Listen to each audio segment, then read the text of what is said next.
What up, everybody? What's going on? What's up? What's up? What's up? What's going on, everybody? This is Super Mike. Michael is in the house. Super Mike 2164. If you're just now hearing this, I would love for you to go ahead and press the like or the retweet on whatever platform you're on. We're on Twitter, we're on Facebook, we're on YouTube. Go ahead, press it. And we're gonna get a little bit started on the show. I wanted to just bring a couple of points to everybody just to think about, because guess what? Your thought process is what's going to weed you out. It's going to separate you from those who are actually going to be prolonged, and from the people who's not. You're going to make the decisions.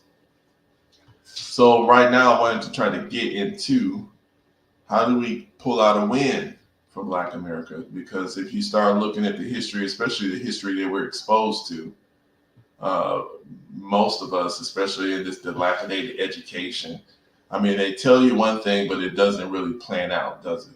They'll say, "Oh, we're the richest nation in the world," but you got the poorest education. You're way behind in education. That's why we're the richest, because we make sure people don't know how to process information. And then you go, so that they we always finding stories about, oh, this black person made this invention, the doorknob. The black woman was mathematicians to do the moon landing. We find out people tell you that black folks got black on black crime, but nobody's making who's making the guns and stuff. You see what I'm saying? Who's restricting the information? Who's restricting the resources to create that situation where people feel that they have to do or die? What's going on with that? So we want to get into some of that, but guys, make sure you, if you get in, tune in. Like I said, press the thumbs up. Make sure you share it. I'm gonna go on my social media so I can practice what I preach and the share this, and especially over here on Facebook, because the way they got this thing is a little different. Hold on a second, I should have did that. I'm going on here. I'm going to share it. Make sure you guys share it. This will be a call in if y'all guys want to come in. I'm going to put the link. I'm going to drop the link in. And we're just going to, like I said, have a little conversation. That's it.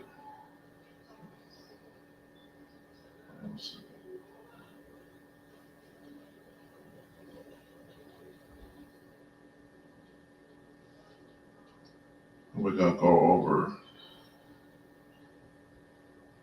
a few points, a few ideas. We'll get into the politics. We might touch on the science. We might touch on a few things. So just gonna be a regular conversation, and then we're gonna get out. Did y'all see? Like literally, like I said, I was telling somebody, I'm not even. The politics really for me is not even. It's not even anything. I don't see how y'all still do this politics game. If you're not talking reparations, I'm not even worried about it. If y'all not talking reparations, I ain't worried about your politics. Because the reparations, we gotta have that. Over here on the YouTube, I did drop something that touched on. Did y'all see Fauci being questioned over there in the Senate? So they're admitting everything that we already knew over there with the pandemic stuff. They're admitting everything almost. Pretty much everything they're pretty much admitted. The stuff that the conspiracy theorists and all of these, what they want to call, what they have some people out here calling pseudos. See, anytime there's a black person or black people say something, if you notice from crack cocaine to the pandemic to whatever conspiracy you want, whether it be guns and drugs, whether it be any kind of suspicion, black folks usually have a King Alpha plan ever since the 60s, especially. We've been ahead of the curve. Our community has been ahead of the curve in sounding an alarm, letting you know that this or that or this particular thing is not, on the up and up. This is an official government scam. And, of course, everybody dismisses us except some people. And, they end up paying for it. Because the bottom line is, black people, we've been in this country so long, we actually know this enemy.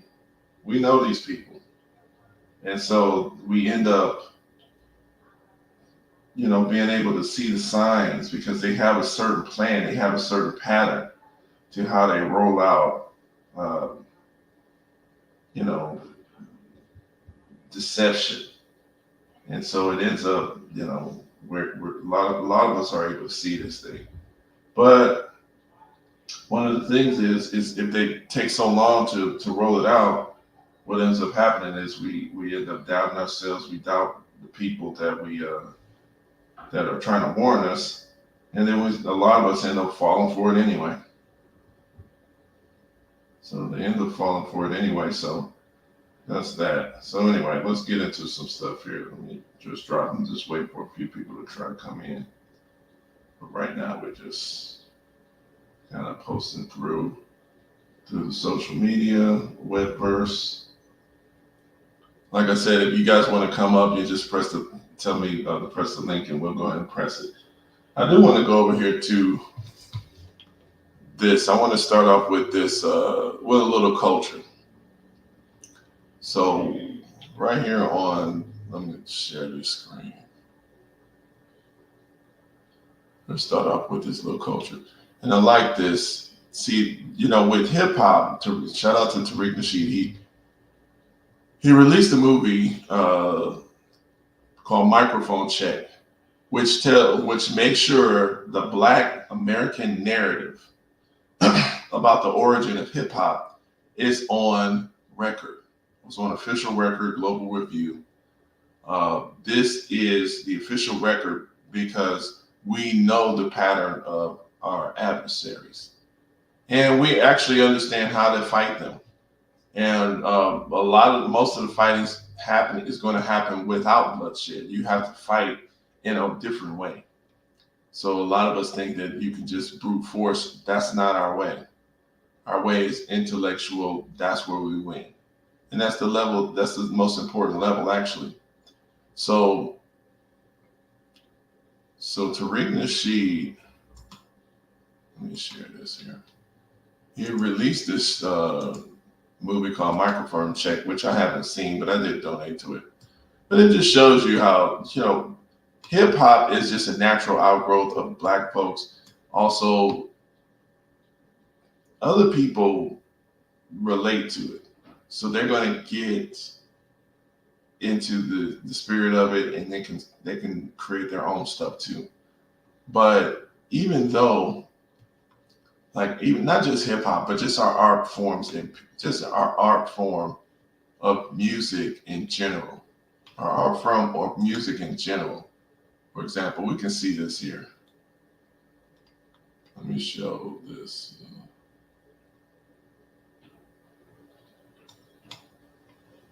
Oh, there it is. Let's look at this. So on this level, this is just Black music. So let me try to. And lovely, for I have lost my one and only. Why haven't you seen it? I'm all for you, body and soul.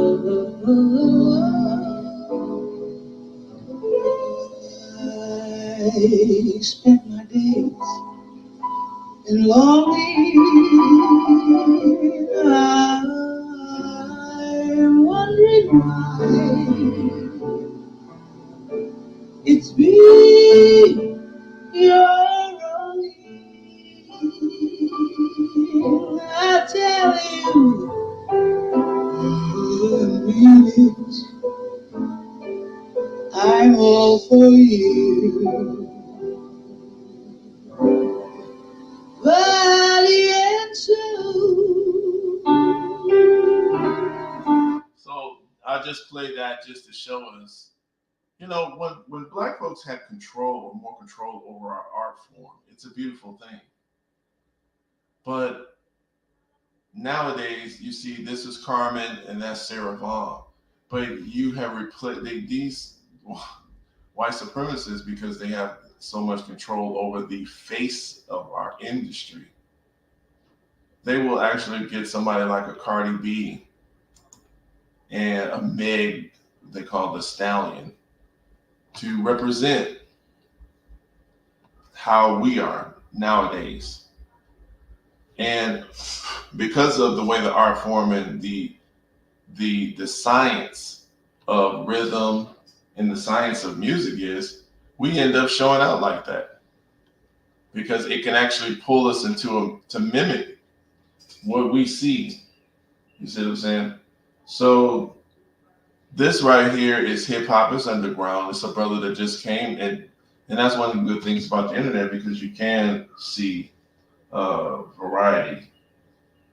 But let me see here. Yeah, we can see a variety. But the thing is, I just wanted to listen to his. I just wanted to listen to how he flow. Now listen to his words. He's hard headed, there ain't too many that been left the youngin'. Older people think he hard headed, they can't tell him nothing. Been fighting for his life like R. Kelly, but he's steady thinking. Only 19 and he a felon, caught by 7 of them. Mind frame YOLO, never thought about tomorrow. Lost a daddy to a fofo when he robbed the Wells Fargo. Grew up hating the popo and marching as a YO, stay dolo. Watching out for charges in the Tahoe. The girl been pregnant, just had a baby a couple months ago. The lady she been talking crazy, youngin' been like fuck it though. He know the street shaded, but that money ain't been coming slow. He love his old lady and his baby who he hustle for.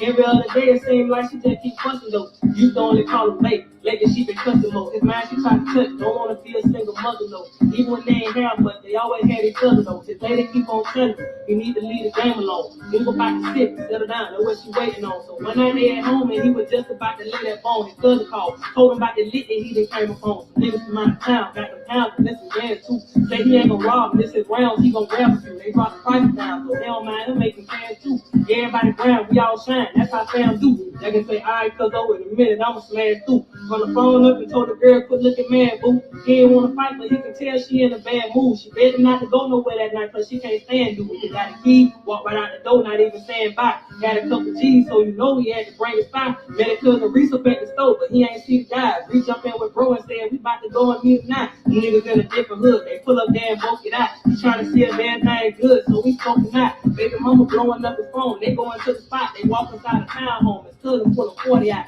Aimed at his chest there with a check and 40 trigger twice. Bullet hit his flesh, one through the neck, and he can feel his bite. You know his cousin reckless and expecting to try to end his life. He ran out with his credit, took his weapon, cousin did his fight. Younger laying on the floor the whole time thinking why. Then he started praying to the Lord because he don't want to die. Slowly seeing visions of his sons and his mama cry. One day if they're heaven for a thug, or is it all a lie? His pulse getting weaker, choking from internal bleeding, so it hurt when he breathed and getting closer to the reaper. Then he started feeling sleep and got shot by his own people. The youngest died, thinking about his wife, knew she gonna leave him. So he was fighting demons, but she never would leave him. She always trying to reach him, but the streets pulled him deeper. The youngin like to sell dope and rob to try to keep her. She ain't care if youngin got a job and started selling pieces. Moral of the story, sometimes a really person on your team might just be the one you always heard to be your own queen. Never know what's coming, she be nervous when that phone rings. Get money, but thugging without a purpose, that's the wrong dream. Cause it ain't nothing in the streets but funerals and royalties. You ain't nothing sweet, but you might need to go more to sleep. One of your own relatives might kill you over royalties. The blood don't make you family, only does loyalty. So you know that I like that message because see this is you got to realize that when you changing behavior in the streets you can't just have a couple people just barking orders at people. The people don't listen to that. People actually listen to music because first of all it's on the beat, it's in a rhythm, and then what ends up happening is the people, it opens up the heart, and change is actually made in the heart. It's not made just calculating. And what's up, guys? Like I said, everybody, make sure you press the thumbs up button. let me know what you think. I'm about to drop the link just in case anybody wants to come up, because that's what we're going to do today.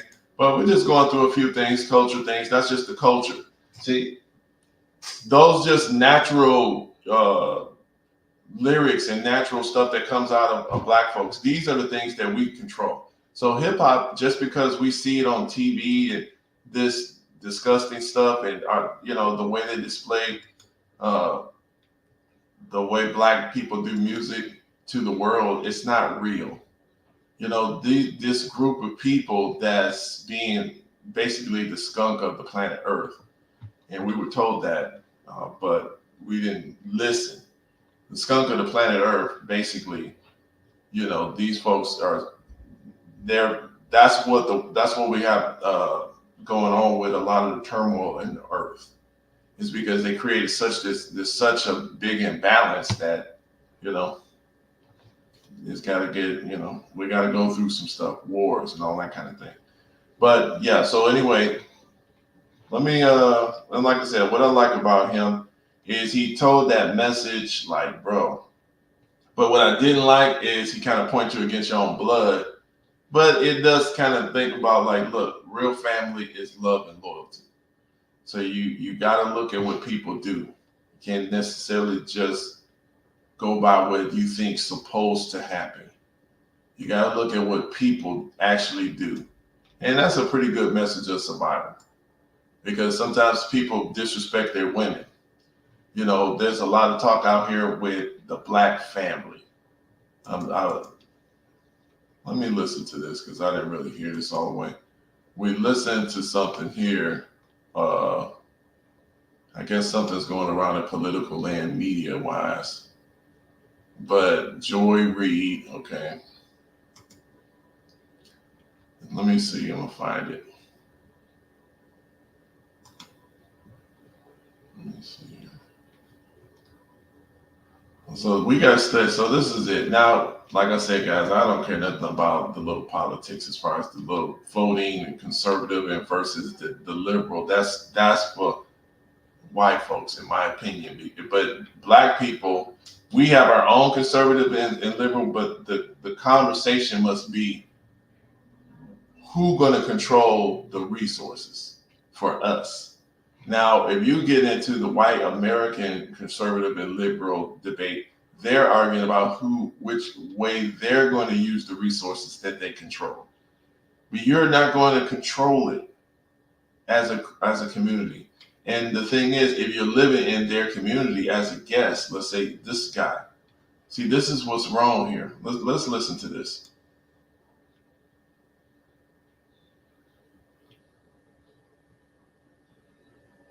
Last question. Which creates better people. Last question, and then I'm going to let you go.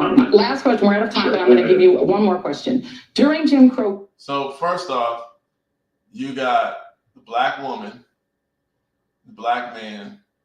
They have to argue. This is what we're seeing subliminally.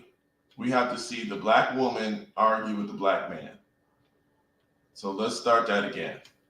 I'm just showing y'all, this is kind of who's putting this in front of us, MSNBC.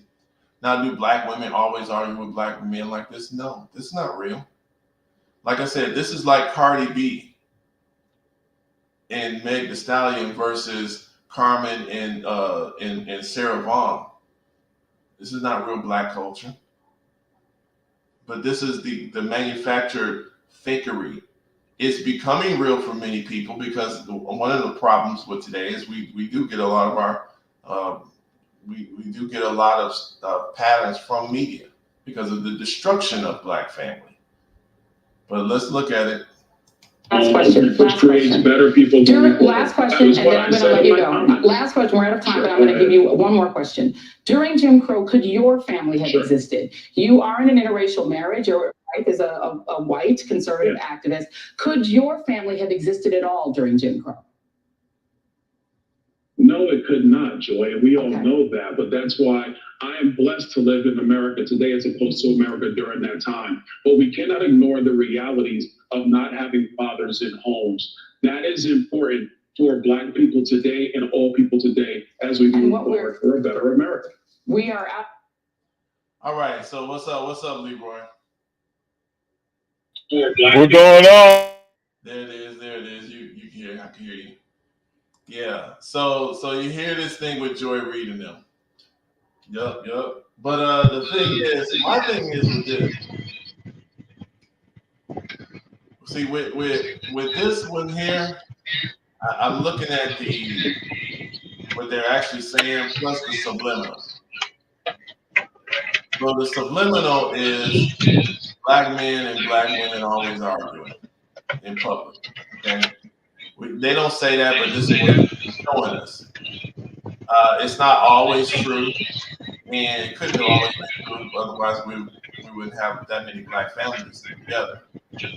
But then she actually, I mean, I didn't listen to her take on it, but this is the Black conservative take, and he posted this question. So this is what he posted, and she did call him out a good point because he's like, okay, he's attacking the families, right? The Black families and the fathers and the home and all that kind of thing, which is a good point. But at the same time, he has chosen to go ahead and get him a white girl, and nowadays it's fine. But like she says, I mean, Well, at that time, you wouldn't have been able to do that. Now and then the worse. Let me finish this point. But what actually makes it worse subliminally, what kind of makes it worse is he says, I'm blessed to live in this country in nowadays. So what he basically said is like, I'm glad I don't have to pick you. No Black. So wait, say that again. Say that last part again, Mike. Well, basically, subliminally, I'm just talking about how the message is there's he's saying when she confronted him with your family, exists. You're married to a white woman. He's like, no, it couldn't. Of course, it couldn't. No, but I'm blessed to live in America. And the point is, the fathers are out of the home. But what that tells you, though, that subliminally says, well, you're talking about you're blessed that you don't have to get on your own Black women because look at y'all arguing. But then when you with the white woman, you kind of happy. So it kind of, it's a big mess, man. It really, in reality. Now I know Joy Reid is a shield, but completely. Well, yeah. So it's kind of fun to see shields, but that's kind of a low level fun, and that's the reason why I say like I want to try to kind of get the questions asked. Like, what is a real, true, sustainable win? When I say a win, I'm talking about something that Black people can get that we can actually protect, and it actually we know that this kind of gonna help us a little, for some generations. This is a step forward towards where we should be. You know what I'm saying? Yeah. Because stuff here with this politics stuff, I mean, we've seen this every year. It seems like it's every year. Don't it? We do. Like, really? But you know what? She said that they're trying to act like she was calling him out when really, I mean, I don't know if she married to a Black man or not, but with her attitude, she is less Black than his white wife because what she pushes does not benefit us as a whole. I mean, for her to go there, maybe he didn't think it all the way out, but what he should have said was, well, if we're gonna be, brass tacks about this, then my family really wasn't allowed until Joe Biden passed this, whatever this crap was about interracial marriage, 2 years ago, which is horseshit. I mean, I don't know. Say again. When after Ketanji Brown Jackson was made a justice there was some act passed, and it was passed along with something to recognize gay marriage officially in law, and he put interracial marriage with it as if that was something that needed to be done. It's interracial marriages all over the place now. Nobody cares. Well, the thing is, Yeah. that's kind of funny. Um, Yeah, he did that to act like he was doing something for us, but once again, it's all for show, not for substance. yeah.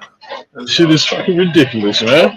And for her to sit there and act like she, done raped Brian Donalds over the coal when she a first generation tether from someplace else.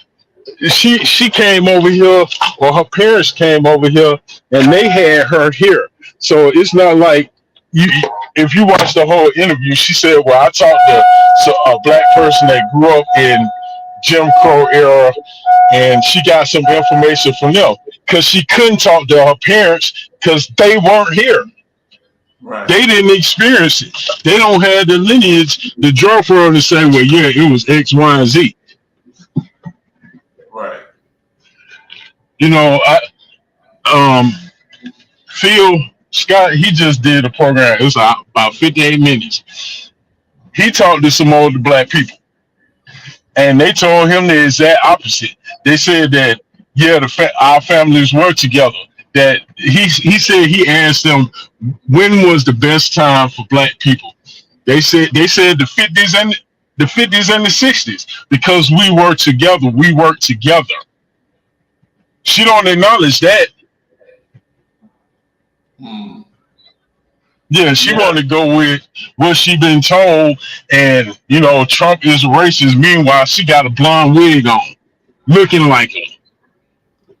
Right. Yeah. See, it was somebody posted something on here. I'm looking for something in Rashad's page. Let me see.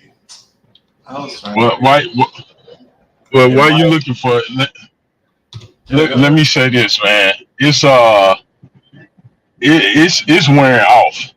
I really think, we see the different idiots like the Democratic hold on the black community, and that don't necessarily mean black people are going to vote Republican, but they finally beginning to see that these Democrats are full of it. They pretend to be your friend, and they not. Right. That's They pretend to act like I'm looking out for you, and they not. Rashad sat on his show Friday and disputed what a black caller said about welfare by saying, well, it was enhanced under Ronald Reagan. Okay, well, where did it start? It started with a Democrat who was LBJ, and that was not done. That was done not to give us some sort of advantage or pay restitution for the wrongs done to our community. That was done to keep us in further bondage by separating the man from the woman. And for Rashad to act like, well, it didn't really get bad until the 80s. I'm trying to keep it clean. Welfare. No, it was bad from its inception. Oh, it didn't get bad until the 80s. Yeah, under Reagan. He said that's when it got bad. Dude, go back to Waycross. I'm sorry, Waycross. Go back to Albany. Okay, let's get somebody. So this is what I wanted to get at. See, this is how I know Kevin. You know Kevin Oliver, right? Oh yes, that clown. Well, I mean, He's a clown. Hold on a second. I posted a video. You probably hadn't gotten there talking about Breonna Joy Gray yet, but I posted the video that you watched about her from We Woke Now, and he said nobody cares. I told him you don't care, and he said that he ended up talking about Trump and how he don't care. I'm like, dude, this ain't even about Trump or none of that. This is about why they fired her. Cause she took a stance that is opposed to what the modern state of Israel is doing right now. Right.